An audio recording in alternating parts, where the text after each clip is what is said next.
कभी कभी दीवार से उत्तर देना चाहिए, अपने आप से प्रश्न करे कि मानो ये प्रश्न होगा तो उसका उत्तर खुद देना चाहिए। दीवार को मान ले टीचर और उसका उत्तर दे, अभ्यास पृष्ठ कर रखे ना। एक आर्मी में जाने वाला आदमी इतने किलोमीटर दौड़ना, इतनी छलांग मारना, इतना करना करता है ना रोज, तो हम अपने स्कूल के विषय को जानते हैं कि इसी विषय पर प्रश्न होगा।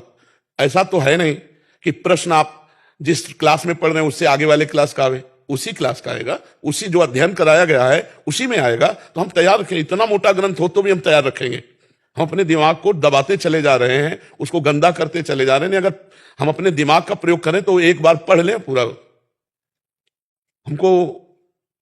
हमें एक बार कोई बात सही ढंग से बता दो और हम उसको बिल्कुल ऐसे सुन लें, ऐसे फिर आप 50 वर्ष बाद पूछ लेना, वो बिल्कुल रिकॉर्ड मिलेगी। बहुत बड़ा पावर है, पर वो हमारा पावर छीन हो जाता है जब हम गंदे आचरण करने लगते हैं, गंदा भोजन करने लगते हैं, गंदे व्यवहार में चले जाते हैं, तो हमारी स्मृति छीन हो जाती है। स्मृति जागृत हो जाए तो कई जन्मों की स्मृति जागृत हो जाती है। आप डरो मत, बलवान बनो, ठीक है। अरे जी, इसमें आपने एक कारण बताया, मूल कारण ब्रह्मचर्य। हाँ जी, सबसे बड़ा तो यही लग रहा है अभी कि 100 में से 95 तो इसी में। ब्रह्मचर्य जो होता है एकदम उफान मारता है, जैसे सांप को छेड़ दो फुसकार करे, ऐसे होता है ब्रह्मचारी।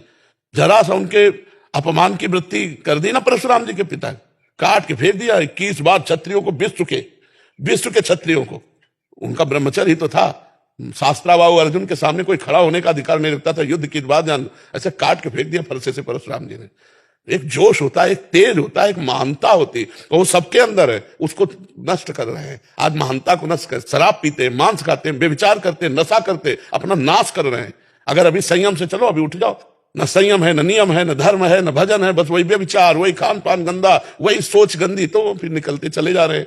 उनके जो दैवी संपदा है वो सब निकलती चली जा रही, आसुरी संपदा भरती चली जा रही। एक छोटा बालक है, जाकर के बालकों ने बताया तुम्हारे पिता के गले में परीक्षित महाराज चक्रवर्ती सम्राट राजा परीक्षित ने मरा हुआ सर्प डाल दिया। तो उनका ऐसा, उसे चक्रवर्ती सम्राट होने का गर्व है, वो समझता है ऋषियों में अब ताकत नहीं रही। जल उठाया और कहा मैं श्राप देता हूं, आज के 7वें दिन तक्षक नाग आएगा और उस परीक्षित को काटेगा और वो मर जाएगा।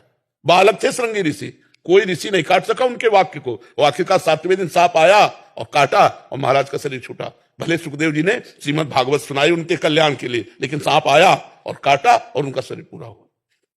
छोटे छोटे बालकों में इतना तेज था। आज क्या हो रहा है?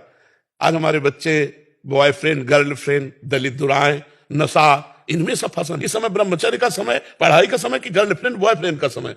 समय आएगा, गृहस्थी में जाओगे, ब्याह होगा, वो अपने उस विषय को भोगो।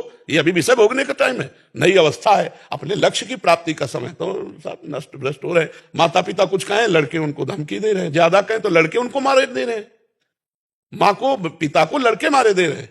आज शासन खत्म हो रहा है, इसीलिए सब न अपने ऊपर शासन है, न माता पिता का शासन मान रहे हैं, न शास्त्रों का शासन मान रहे हैं, तो मनमानी आचरण करके भ्रष्ट होते चले। वो धमकी दे रहे हैं माता पिता को, बेचारे प्यार में चुपचाप दबे रहे हैं, और इतने दबे हैं, कोई डंडा मार रहा है, कोई घर के बाहर निकाल रहा है। ये है आज की पढ़ाई का फल नए नए बच्चों के, जहां विद्या विनयम ददाति। माँ को भगवान के समान मानना चाहिए, पिता को भगवान के समान मानना चाहिए, विनय युक्त व्यवहार करना चाहिए, नशा प्रपंच से दूर रहना चाहिए, दूसरे की माताओं बहनों को पवित्र भाव से देखना। ये ज्ञान है। तो अज्ञान की धूम मच रही है।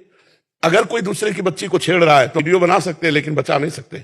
आज का समय ऐसा है, प्राण चाहे निकल जाए, कूद पड़ना चाहिए। भेड़िए की तरह तुम्हारा स्वभाव हो गया है। जहां माताएं बहनें देखी, सोने की जंजीर देखी, खींच लिया, वो गिर पड़ी, वो ऐसे उपद्रव किए। ना कोई शास्त्र शासन मान रहा है, ना अपनी इंद्रियों पर शासन कर रहा है, ना माता पिता का। अच्छा, माता पिता भी एक सीमा तक डांट सकते हैं, अब बच्चे सयाने हो गए, क्या डांटे? तो हमें खुद समझना होगा, हमें खुद अपने मन और इंद्रियों पर शासन करना होगा। तो आप लोग जैसे नए बच्चे हो, अच्छे आचरण वाले बनो, डरने की जरूरत नहीं है। गंदे कामों से डरो, बुरे आचरणों से डरो, अच्छे आचरण वाले बनो। मर्जी, एक और बात आपके संज्ञान में, मर्जी 10वीं 12वीं तक तो बच्चे माता पिता के शासन में रहते हैं, घर में रहते हैं। उसके बाद किसी कंपटीशन की तैयारी के लिए या इंजीनियरिंग या किसी भी आगे ग्रेजुएशन के लिए बाहर चले जाते हैं। वहां जाके उनका जो कुसंग होता है महाराज जी, ज्यादातर वहां सिगरेट पीना सीख जाते हैं, वहां नशा करना सीख जाते हैं, वहां ऐसे बच्चों का संग होता है कि वो बिगड़ते बिगड़ते गर्लफ्रेंड बॉयफ्रेंड और ऐसे वातावरण में चले जाते हैं। फिर उनका पतन महाराज जी हो जाता है। वो मतलब अपने रिलैक्स करने के लिए सिगरेट, दोस्तों के साथ संग, और ऐसा हो जाता है महाराज जी। वहां से उनका बिगड़ना बहुत बड़े स्तर पे, आज 80% 90% वहां से बिगड़ना शुरू होता है महाराज जी। 10वीं 12वीं तक तो फिर भी शासन में रहते हैं, फिर भी उसके बाद ज्यादा इनका। हमको तो ऐसा लगता है कि हमको खुद अपने जीवन को बचाना पड़ेगा।